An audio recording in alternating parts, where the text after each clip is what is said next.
Kokapet cyber సిటీలోకి పోటెత్తిన వరద చూడండి. నిన్న పడ్డ చిన్నపాటి వర్షానికి ఈ వరద నీరు అంతా సైబర్ సిటీ సెల్లార్ మొత్తం నిండిపోయింది. చెరువు యొక్క FTL పరిధిలో ఉన్నందువల్ల నీరు ఎప్పటికీ ఇలాగే వస్తుంది. ఇది లోతట్టు ప్రాంతం కాబట్టి చిన్నపాటి వర్షాలు పడినప్పుడల్లా ఇదే పరిస్థితి ఉంటుంది. ప్రాజెక్ట్ చూస్తే హంగులతో బయటికి ఆర్భాటంగా కనిపిస్తుంది. పైన పటారం లోన లుటారం అనే సామెత దీన్ని చూస్తే అర్థమవుతుంది. బ్రోచర్ చూస్తే చాలు FTLలో ఉందని క్లియర్గా అర్థమవుతుంది.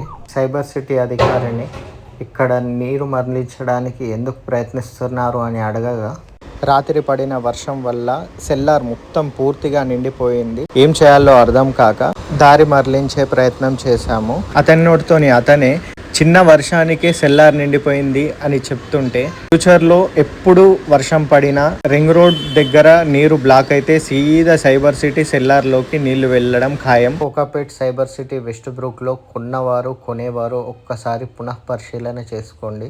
అధికారులు పర్మిషన్స్ ఇచ్చారు కానీ రోడ్స్ కరెక్ట్గా ఉన్నాయా? నీళ్లు FTLలో ఉంది కాబట్టి ఆగుతున్నాయి. ఒక్కసారి స్వయంగా విజిట్ చేసి పరిశీలిస్తే చాలా విషయాలు లోపాలు అనేది బయటపడతాయి. మొత్తం రాళ్ళు ఎలా బయటికి తేలాయో చూడండి. మొత్తం మడుగులాగా తయారైంది. ఇక్కడ నీరు ప్రవహించి మొత్తం మడుగులాగా తయారైంది.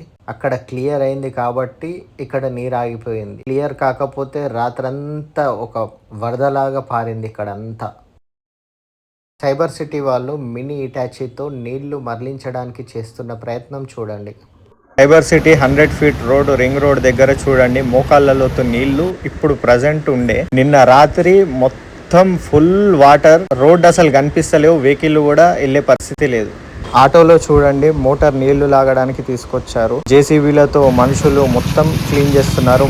లాస్ట్ టైం కూడా ఒకసారి ఇలాగే సెల్లార్ 3 ఫ్లోర్లు ఫుల్ నీళ్ళు వచ్చేసాయి. అప్పుడు కూడా వీడియో తీసాము. ఒకసారి క్లిప్ కూడా చూడండి. లోపల నుంచి వెళ్ళి ఈ నాలా నుంచి వెళ్ళి నిన్న రాత్రి ఇటు నుంచి వెళ్ళి ఫుల్ వాటర్ ఈ సైబర్ సిటీ డెవలప్మెంట్లోకి వెళ్ళాయి. ఈ సైబర్ సిటీ డెవలప్మెంట్లోకి వెళ్ళి ఫుల్ జామ్ అయినాయి. 3 ఫ్లోర్లు సెల్లార్ పార్కింగ్ ఏదైతే సెల్లార్ ఉంటుందో 3 ఫ్లోర్లు పైన జామ్ అయింది. వాళ్ళు మోటార్లు పెట్టి తీయడం జరుగుతుంది.